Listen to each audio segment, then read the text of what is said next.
You were not cider, right? I was hearing I that was your not. voice I was correctly. not You're cider. not cider. Yeah, You're not cider. I am not All right. cider. All right. You are the dark applier to hot ciders, Markiplier. Exactly. I was like, I when I heard your voice starting, when I saw not cider, I thought, oh, that'll be it. That's the joke. It's Right. like just a screen change.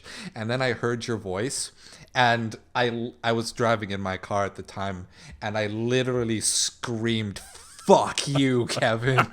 Don't do this." We were talking about, James and I were talking about it. We're like, what would be funny is if I just did one of the parts of the video, and he's like, that would be awesome. And it's like, oh my God. And it's like the moment I heard it, I was like, damn it, I want to recreate that. Yeah. How do I recreate that? How do I recreate that without people realizing I'm just ripping off our friend Hot Cider? Oh gosh. Yeah.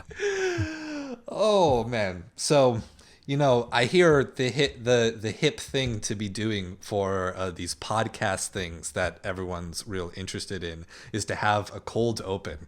And I decided, let's not do that. Let's Sure. have the hottest of opens possible. Let's do a hot, sweaty opening. Yeah, this is Gamers Tell All.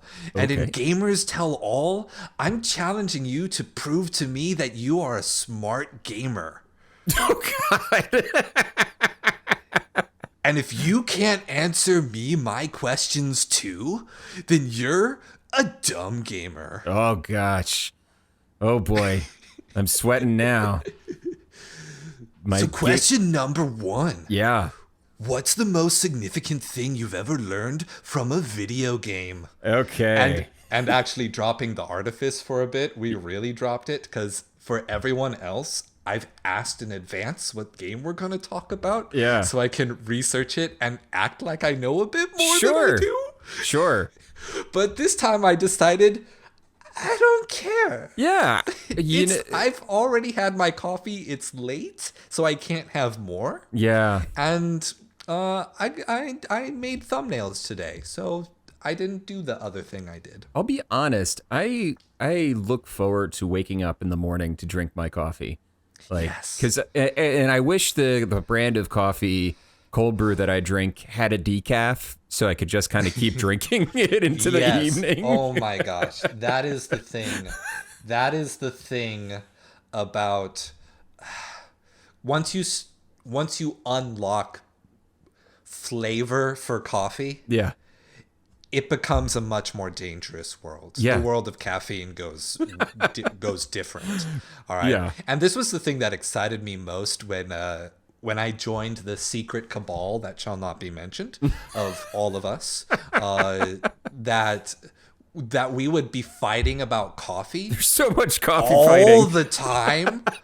And I was like, I'm so happy. I'm so happy to be fighting about what is and is not a frappe. Yeah. The What frappe debate is what is a frappuccino? the frappe debate is quite possibly one of the most absurd things I've ever been involved in. For a month. And I'm always tempted whenever somebody new joins the server. I'm always tempted to ask them, To do that? do you know what a frappe is? Summon Dark Fry. And just summon Dark Fry. Summon Dark Fry. Every time one of us joins, Dark Fry must come and harass us just a little bit. Just a little bit. Just a little bit of harassment. The first thing he said to me was that he was gonna vor me. Yeah. That's a pretty common greeting for Dark Fry. And it's like, I don't know what to make of this. And then after 2 days, I was like, okay, I really like this guy. Never mind. This is his thing. This is his love language. Yeah, his love language is kind of threats. Yeah. Very kind words in the tone of threats. Kind words balanced out with telling you occasionally shut the fuck up or Yeah. whatever. Motherfucker, I am going to come over to your house and I'm going to bake you an apple pie. And it is going to be the best apple pie you have ever eaten. It is going to be so good that every other apple pie you eat for the rest of your life is going to taste like dog shit, and I will never make you another apple pie. Yeah, you just Have a great Thanksgiving, bitch. yeah, you don't know where to take that. You're like, thank you. It's like, ugh, I love his energy. I want to recreate his bottle energy. that energy. So, Yeah. what is the thing that I learned? The most significant thing you learned from a video game. Yeah, and it's from a series of video games, and it's a phrase that I don't hear that often anymore, and I don't even know if it's in vogue anymore. But lateral thinking.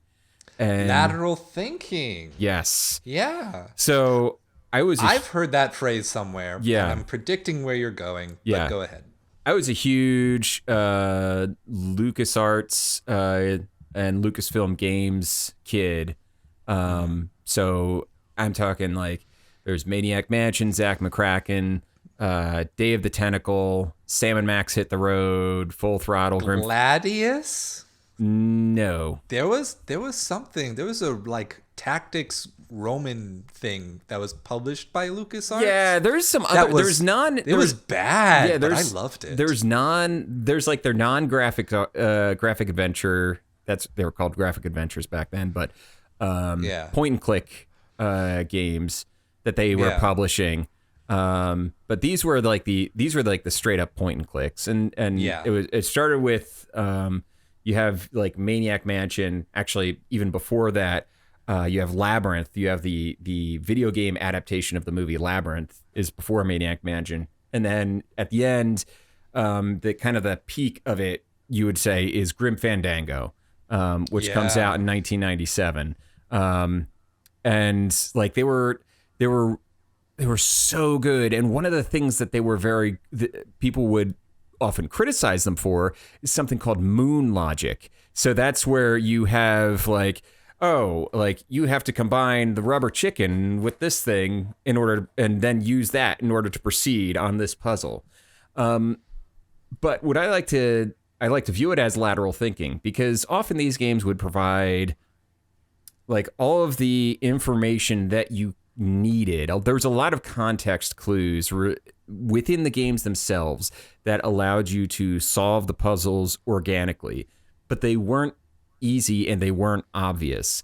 They required you to not think in like a very straightforward way, but in more of like a roundabout way. Like, okay, so if I actually looked at this problem from this angle, this is actually the thing. This is actually the solution that makes sense.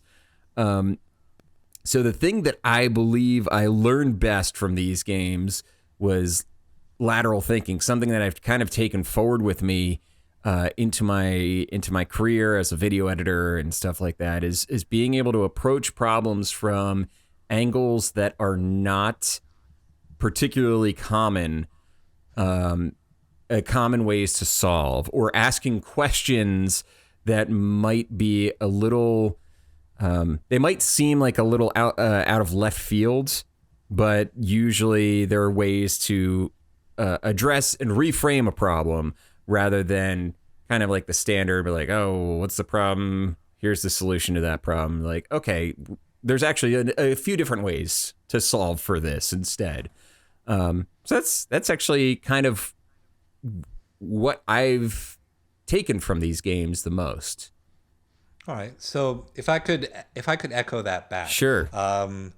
So essentially what I'm hearing you saying, or at least coming off of what I know of the structure of those early parser-based adventure, point-and-click adventure games, is that essentially your gameplay would be based on like having a set of options available to you, as opposed to here is the thing I do good. You know, in a shooter, you do the shoot. You do the shoot.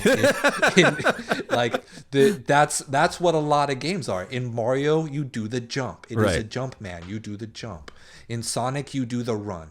Like in most games, at least in a lot of games that come after this era, you're really focused on I have one verb Sure. that I'm doing. Yep. Whereas the point and click adventures and the parser controlled adventures were you have a set of verbs. Yep. You And have these options, Yeah. or you unlock more options later on. Yeah. And then to progress, you have to apply those options in new and foreign scenarios. Right. Yeah. The verbs for a long stretch of time it was called the 9 verb box. You had 9 verbs that you had an option of. Some earlier games had more, but then they found like, okay, a few of these are repetitive, like you don't need this one and this one. It could just be this word instead. I don't need jump and leap. Yes. I'll use jump. Exactly. I don't need run and go. Yes, stuff like that. But yeah, so what ends up happening, as you were saying, a lot of games it is the verb. There's the you turned your bottle so it wasn't product placement. No brand placements in my video until I am paid money. So in a lot of games, as you were saying, yeah, it's Everyone by Catherine. It's a single verb game. A lot of games are single verb. And in these games, it's multi-verb, and then add on to that, it's multiple verbs plus the inventory. You have items that you use to solve the puzzles, and then the puzzles themselves. It's not like a single type of puzzle. It's not. It's never like. So, for example, in like Senua's Sacrifice, Hellblade Senua's Sacrifice, for example, the puzzle was always like lining up the runes or something like that and making them connect and be like, stand in the right spot. Stand in the right spot. Or other games have it'll be like all the puzzles are of a similar flavor. The thing that I liked about point and clicks is that each puzzle was a unique puzzle designed for the context of that scene that wouldn't be repeated at any point after that. So you had to approach each puzzle that you solved. Each solution was going to be wildly different from the previous solution. So you really had to work overtime on the like, all right, this is you. It kept your mind in a very broad place rather than a very focused, I'm going to go fast as Sonic type of place. Right. I guess, I guess what I want you to expand upon there is just like, then what's the appeal of being sat into a space where you have to think broadly, as opposed to, well, with single verb games, the way most games are now, really one of the goals with that is to achieve, that ever coveted sense of flow. Oh yeah, the flow state. Yeah, from the Mihail 6-cent Mihail scale. Yeah, sure. Which is I practice very hard to learn that name. No one ever says. Sure. And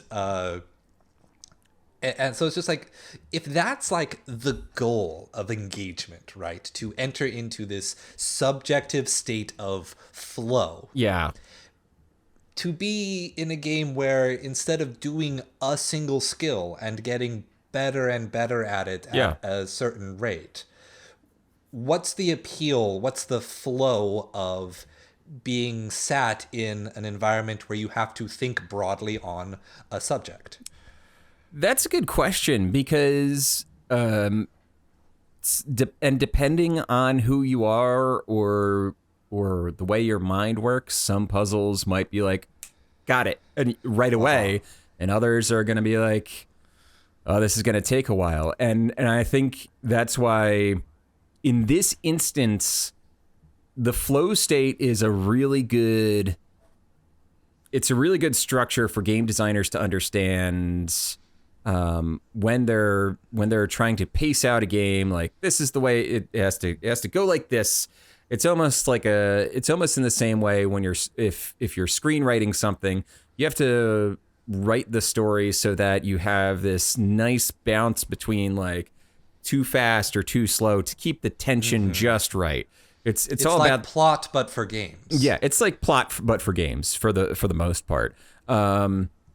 So yeah, but I will say this, and you mentioned the subjectivity of it. I don't think it's necessarily valuable in all game situations, especially when you come to something like a point and click puzzle type of game, because the game designer can really only say, like, oh, I want to put these puzzles in there. And it's going to vary wildly from person to person how fast they're able to really come up with a solution. So I think kind of boxing yourself into like figuring out a flow for how fast people solve these puzzles, it might be limiting you when you're designing them, right? You might fall into that trap of creating something that is a little bit more repetitive, and then this is puzzle, and then this is puzzle plus one, and then this is puzzle plus two. And I think that's why I appreciate these games, is because you can get into it and you're presented with something, and it's like, oh well, that puzzle was easy, and then you come to the next one, and then you kind of have that Antonio Banderas like sit back in the chair moment, because you just have to let it marinate. And I will be the first one to say, it is definitely not for everybody. There is a very specific person, a very specific type of player who enjoys solving things like this. Yeah.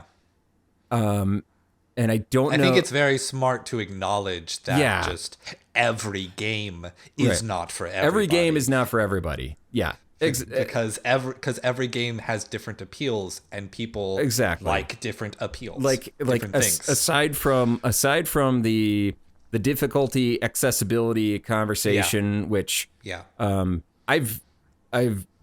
mean, plenty of other people are talking about that. I don't even get into that necessarily, because like, I agree with X, Y, and Z. They have good points. I point people over to them. But when I say we're talking about like what people like. I'm talking about actual taste. Not everybody is going to have similar taste when I say not every game is for everybody. Point and clicks are a very specific taste in a very specific genre. They can teach you a lot about how to approach problem solving and thinking, and that if you have if you are the type of person who is willing to let that happen. And not everybody is necessarily, and that's neither a good nor a bad thing. That's just how you're wired. That's just your personality. It's indelible. So I think, the broader point was, these games are not, they're obviously not the most popular genre out there. It's not like Not anymore. Not anymore. They were pretty big at the time. They were pretty big back in the day, because they were often pushing the boundaries of things like voice acting and some of those subject matter. Subject matter, yeah, definitely. But they've kind of fallen off, and they've settled into more of a, this is a very specific type of genre. This is for a very specific type of audience. So in the same family as visual novel, but a little bit other. Yeah, it's like the Western. It's the visual novel plus. I would say these graphic adventures are like and I don't want to like diminish the visual novel, but I would say they're like the Pokemon evolved version of the visual novel. Like if you're adding extra mechanics, right? Yeah. If you're adding extra interaction and depth. An actual spatial movement within your world, that's when you get to that graphic adventure stage. You know, you have those old Indiana Jones and the Fate of Atlantis and things like that, where there's just a little bit more mechanics to explore. Right. And there are tons of different ways that games have like just added that little bit of gameplay to zhuzh up a graphic novel. A little spice. And it's like, I don't think that doesn't invalidate visual novels as like, as a part of the gaming sphere. No. I think it just means that like it is one choice to make in terms of how to get people engaged with the story. Yeah. Because story is the prime engagement. Yeah, visual novels, and I'll say this, visual novels, graphic adventures, and choose your own adventure books, they are all, I would say they're all within a genus of media, you know. They have a certain literary element because a lot of these graphic adventures were so much heavier on the writing than any of the other games that were coming out in the contemporary eras that they were popular, like Grim Fandango. I mean, the beauty of that game, it's stunning, and it's 25 it's years so old. Visually charming. It's so visually charming. It has so much writing in it. It has so many the characters and all that. It's remarkable. So I say these graphic adventures are very literary in their appeal. So are visual novels, and so are the choose your own adventure novels. They all have that bounding of like the gamifying literature almost. Yeah. I've been using the word mimetic a lot recently to be like, just you're in the same cultural idea space, you're just executing it differently. Yeah. And I mean, if we really want to like strike home the point that we are not discounting the visual novel, of course, you and your co-host Phil on the PixelLit podcast are all about exploring how games are transferred over into literature, into print media. Right. And I mean, I guess the first question is what video game has a choose your own adventure style book associated with it? Well, that's like, when do we get to hear that on the podcast? When do we get to hear that? That's because I listen to PixelLit every freaking week, my dude. It is such a great show. Thank you. And like, I've even gone back to the Bloodborne comics because of you guys covering them. And that little boy, that child, I'm glad he's not in the game. I don't like him. Yeah, I didn't like. He's cool. He's fine, but I don't like him. Yeah, he's like, you go live your life. I don't like you though, and I would rather you don't be around me anymore. Yeah. Please don't casually cut your forearm. Please don't do that casually. Don't do that. Please don't. You have some other way to show me, I'm sure. Yeah. Don't. Just don't. And the Bloodborne, that Bloodborne series was, and you know what was funny is, as a reviewer and a critic and essayist, I always have this pang of regret when I don't like something. Yeah. But that's the worst. Because you're like, no, I want to like it because it's way more exciting for everyone. It's so much if more I love the thing. If I unabashedly am screaming from the rooftops, I love this. And then just every once in a while, you have to make that super eye patch wolf style Final Fantasy 15 is a mediocre disappointment video. Yeah. And everybody's sad. Yeah. It's like, sorry, I don't like it. It hurts, but I don't want to lie. I don't want to lie, and it's it's the value of criticism and critique. I got so butthurt over that video. You have no idea. I have a 50-page script that I threw away because it was mean. Yeah. And bad. Yeah. I got so butthurt over that video. Yeah. I'm glad I threw that script away. Oh, it's always good. Once you get into the mean, I think it's usually time to take a break. Once it becomes mean and less constructive. I was worried I got too mean about the third and fourth Bloodborne. But then when I listened back to it, I was like, no, I was really speaking truthfully about how I felt. How disappointed I felt about that. Yeah. No, you were spot on. The first two were great. Yeah. I mean, I really like the first two. Yeah. And the art is good. The art is good. I was like, the art, we said that over and over again. It's like, the artist is great. We have no problems with the artist, the colorist, the it's inker. so creepy. Yeah. I think and that's the only time I got upset and Phil got upset was when we read that fourth book, and it was almost the same thing as the one we had, the third one. Right. And it's like, no, you can't just repeat a plot device like that and expect it to be cool with everybody. Yeah. But those were the worst of days. Yes. And now you're in the best of days, because it sounds like you guys are loving the Far Cry 5 Far books. Cry. Yeah. Far Cry is great. And I'll tell you right now, our opinion on the overall value of the book shifts a little bit over the course, spoilers, shifts a little bit over the course of the series. But as in terms of prose, in terms of the writing, it stands head and shoulders above everything else that we've read. Just the Urban Waite's skill at describing things. Urban Waits is the name of the author. Urban Waite is the name of the author. It's not a fake name. Just point that out, because those are words, not regular names. Those are all, yes, those are regular. Those are just two words, but together they are the author of the Far Cry. Urban Waits, the author. So I lift Urban Waits all the time. We have a public park with a gym outside. It's great.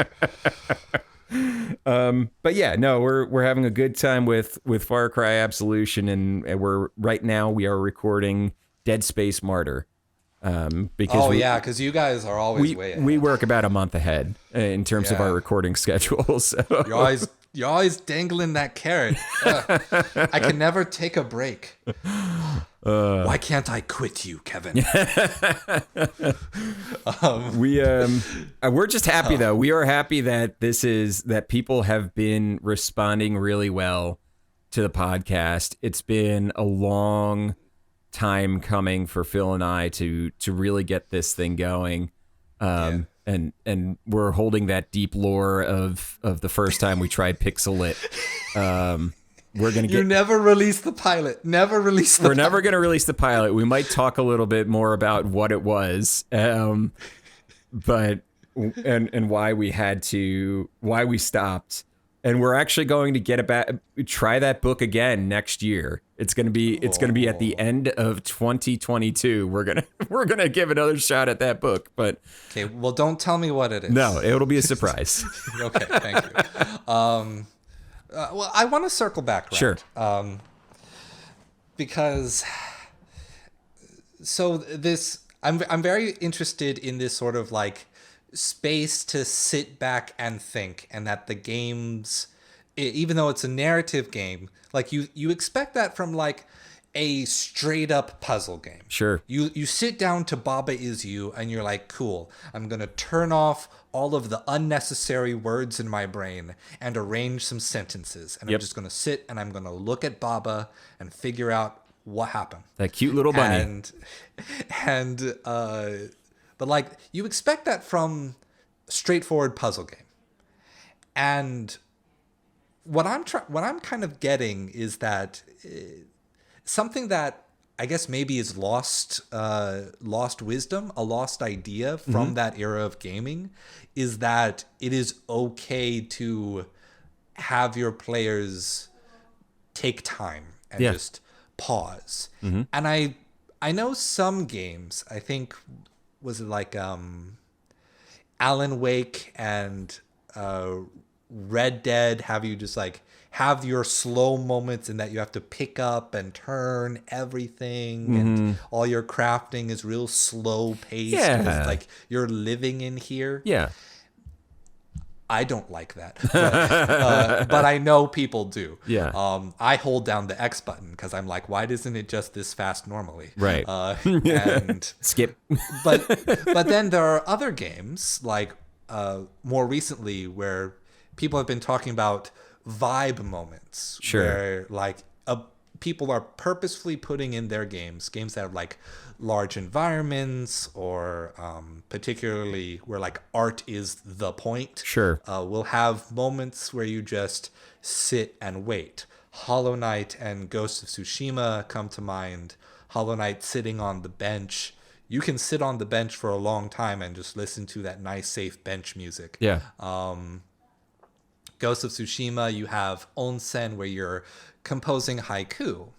And so I guess I'm wondering that with these vibe moments, sort of like revitalizing that space to just sit and think about things in games, are they missing something from how that was treated in the point and click adventure era, in the graphic novel era? Yeah, I would say so, that the main difference between those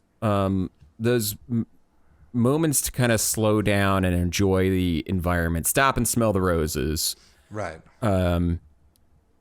is that in Red Dead Redemption 2, for example, you're on the horseback, it's beautiful and all that. You're not actually doing anything. You are you as the, let's call yourself the protagonist of your own story. You are completely passive at that time. You are. It is gone. The game has gone from a active media to a passive media. You're just kind of sitting there, letting it wash over you. It's at that point. Your horse follows the trail. Your horse follows the trail. At that point, it's no different than a TV show, a movie, or a podcast, or what have you. Until Cougar jumps out and kills you. Until a cougar jumps out. Start over. Yeah, exactly. In those older games where you had to stop and think, it was still active because you were actively trying to solve a problem. Now, you may have been paused. You may even get up and walk away, but do some chores. Do chores. Your brain is still connected to that game. Whether you're actively interfacing with that game is a completely other story. But in your mind's eye, you're there. And to me, I think the difference is with just like a vibe or a peaceful moment. It's more akin to meditation than it is to solving a puzzle. And functionally, they might be similar, where you are no longer truly interacting with the game on a physical level, but on a mental level, wildly different. And I think there's something to be said about those older games, those older puzzle and graphic adventure games, where you were still actively trying to solve a puzzle, even if it's in your own mind. Unlike like a Baba Is You, for example, where you're just tapping Baba around and be like, no. Yeah. No, I turned the walls. Undo. I made the walls death. Oh, I remember that one, where it's just all across the screen. Death. The walls killed me. Fools, I'll trick you. I'll become the wall. Yes. Wall is you. Wall is you. No, I get what you mean, though. I guess with vibe moments, it really is about just like, here is permission to relax. Yep. Most people, especially a lot of people who play games, don't give themselves permission to relax in their daily life. It's like an intermission. When we play games, which is our free time, which is our relaxation time, we say, I don't want to relax. I want to be engaged. I want to be stimulated. Right. Which is, it's still valuable, but it's also not relaxation. No. And it can be good for overall mood. I think it's great for overall mood, and that can help with relaxation later, but it's a very different actual feeling. And so a vibe moment is permission to stop working. Yeah. Whereas these sit with it moments in the point and click adventures with their broad lateral thinking puzzles are really more about, no, you're gonna keep working. Yeah. Feel free to go away, but you're gonna keep working. You're gonna take this one with you. You know, like you can turn the computer off even.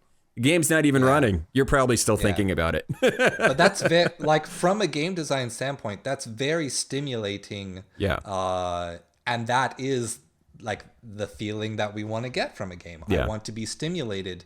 Can the game stimulate my mind when I'm not playing? And like high level people in really competitive games do that sort of thing all the time Yeah. in terms of just strategizing, building decks, like, whatever it is.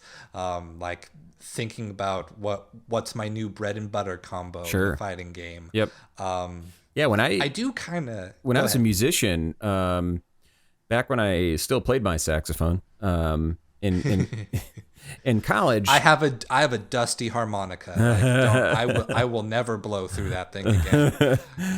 So I was the lead alto in the university jazz band, and a lot of times I wouldn't necessarily be able to, I wouldn't have the moment or the energy to like actually practice, right? I couldn't use my armature. I couldn't actually blow through the instrument. What I would do is I would just take the music out and I would take my saxophone out and I would just sit there and I would just press the keys. Like I'm not actually even making any sound. I'm just pressing the keys and looking at the music. And to me, it's like that. It's almost like that step down of when you're talking about gaming as quote unquote relaxation. It's like you have your engagement that you have to have in real life, work, what have you. And then you play games to relax. It's almost like gaming is playing an instrument without actually playing the instrument. You're still actively doing it. You're still actively you're still actively engaging in a way that is, your brain is probably functioning a lot of the same ways. It's probably more dopamine heavy than more dope, less serotonin. Yes. But to your point, you're not actually relaxing your brain. You're not actually clearing your mind. So yeah, I'd say those vibe check moments or those meditation moments or those intermissions or whatever, they're great for that reason. But they're great for a different reason than what those other games were great for. So yeah, I agree.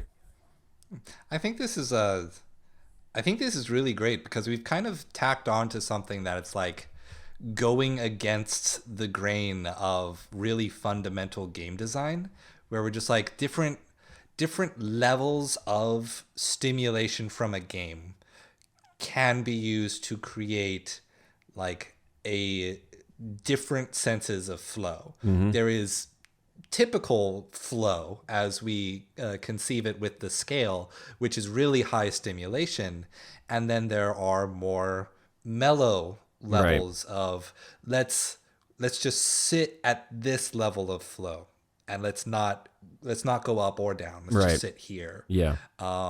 And not see that as boring. See that as more restful. Right. Yeah. And I think that's there's a genre of anime actually called Iyashikei, which is all about just which loosely translates to healing media. Sure. Where it's like a vibe moment. We're going to keep showing you things, but there's not going to be many ups or downs. We're going to keep you at a nice, relaxed level of content. We're not going to make you excited. We're just going to make you feel okay with what you have. Yeah. Yeah, and that's nice. And I think there's definitely a huge place for that in today's. I think there's always been a place for that. I think that that media creators, filmmakers, the anime makers, influencers, game designers are all coming to the same spot from different angles of it's okay to actually make something that is just chills the person out a little bit. It's okay to like create something that is just gives you a moment to reflect and breathe and consider things. Sure. So let's expand this idea of taking the lateral thinking that you learn from these games to like into the real world. Sure. You have like a personal story of like how lateral thinking helped you in a particular situation, or maybe even like I thought of a game while I was trying to solve this problem and it helped me solve this problem. Right. Like, it's like if we have an example that specific, that'd be great for my show. No, I don't have an example that specific. I do have an example from work. I'm trying to collect the details in a way that makes the story make sense. Yeah. Because we've been doing a lot of events, preparing for some events that are coming up for my job recently, and okay. So basically, what happens every year is we have this big event, and I'm part of the broader marketing and communications team as the director of video production at my job. I'm part of that team that kind of works on these things. This year, every year we kind of come up with the idea of a theme for the event, and it helps us figure out who our speakers are going to be and all that stuff. But it's also like it's a speed bump to come up with this theme, because it has to have that marketing slogan that we can really put out to the world and be like, oh, the event, it's going to solve all your problems, whatever. And this year we were talking about this, and every year we spend weeks and weeks going back and forth. And finally this year I said, hey, we always approach this problem as, what is the theme for this event going forward? My solution is, why do we have a theme? Like, what is the point of actually doing it? And just asking the question of, do we actually need this? Because a lot of times things are ingrained. They become ingrained in repeated behaviors in your personal life and also in your work life. When you work with a group of people for a long time and you've been collectively doing the same thing over and over again for years, habits can become collectively ingrained. Yeah. So you're saying this theme, like, because I was listening to you tell the story, and okay, so like you have a theme every year. I'm following along. You're making decisions based around that theme. That theme helps drive the reason for why people want to show up to the event. Sure. And then you said, why do we need a theme? I'm like, wait, why do we need a theme? And you actually pushed me back in my chair, literally recreating that thing that you just talked about having to sit back and think about something. Yeah. I'm like,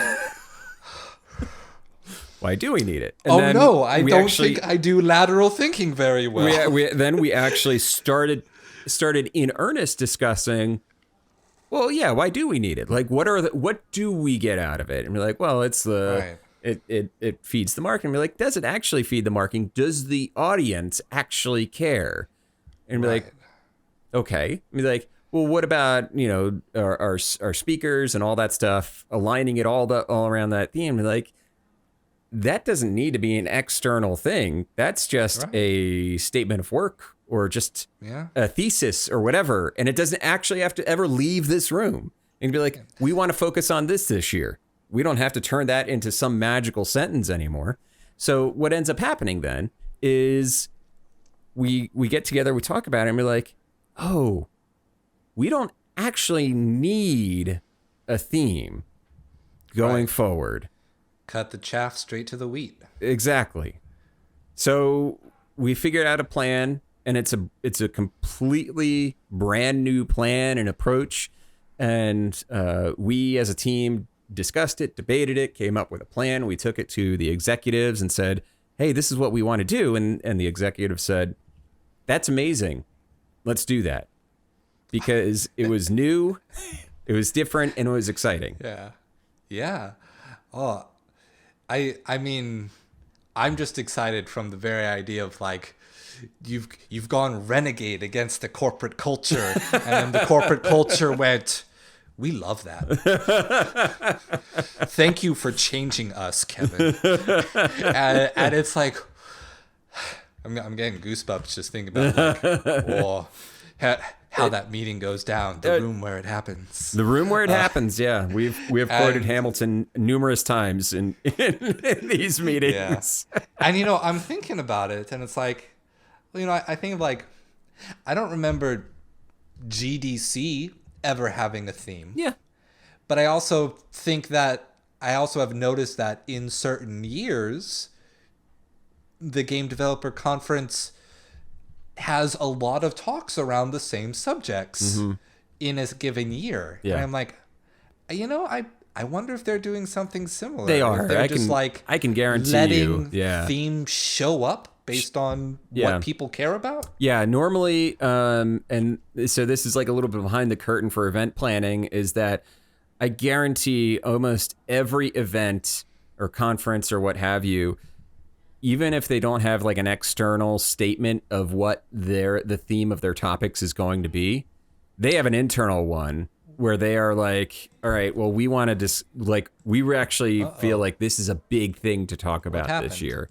Like, judging from what like the audience is interested in, this is what we think is going to contact. Did I lose you? I'm sorry. I lost contact with you for a bit. There we go. My Discord isn't. Hey, Kevin, how are you today? Good. How are you doing? I'm also doing good. Fantastic.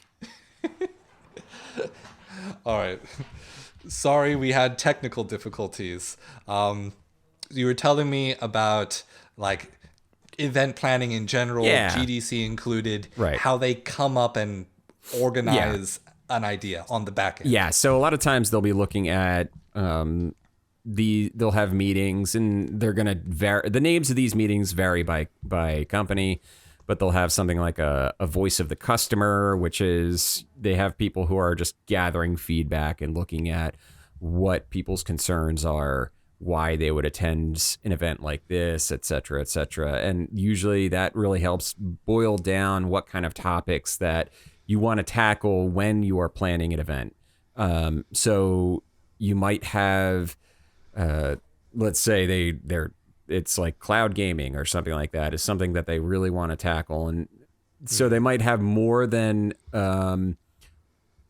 sessions dedicated to that, because they know out there's a lot of game developers who are concerned with it, who want to learn more about it, who want to hear people who have done it. So they're going to reserve a little bit more space in the schedule for that. And that's kind of how these schedules kind of get built out, is by looking out into the fields, GDC or whatever other like line of business that you are in, or that you're running, that you're creating an event for. You're looking at what is the concerns of the people out in the field, and then trying to reflect that in the event that you put together. Right. So to bring it back to video games, I could say when I hear that, breaking it down into gaming logic terms, sure, you're sort of looking out into society and saying, what verbs do they want in our adventure conference? Right. What verbs are we going to bring in as action items, as ways to navigate this communication and these learning opportunities with these people? And you're sort of, I guess you're using your lateral thinking in reverse. Sure. Going out there to see what are the options to this scenario that people want brought in that they haven't considered yet, or that they are only subconsciously considering. Yeah. And then once they see it on the schedule, they're like, yeah, I know. I'm concerned about that. Let me go to this conference. So because there's what the audience consciously knows that they want, and then there's what the audience subconsciously knows. And you're going to hear the conscious concerns directly from them. Those are going to be things that are top of mind. They already have them on the tip of their tongue. They're ready to talk about them. very businessy term, top of Top of mind. mind. God, I shivered when I said that. Ugh. But you're smart. You've proved the challenge. You're a smart gamer. But yeah, you're also going to have subconscious concerns that you can't really dive into without looking and broadening the scope of what you're looking at. You're like, well, what actions are people taking? Because sometimes the actions that people are taking can reveal a little bit more about what their subconscious concerns are, even if it's not something that they're actively thinking about or talking about. You can start to look a little bit deeper into and be like, all right, well, it seems like they're concerned about this. Let's have a session, at least one session on this, because I think there's people that are that want to talk about this or want to listen to somebody talk about this. Yeah, it reminds me of a business anecdote, and I can't believe I actually get to bring up a business story. Ooh, boy. But Henry Ford has this very famous line of, if I asked people what they want, they would have told me they wanted a faster horse. Yeah. And instead, he gave them cars.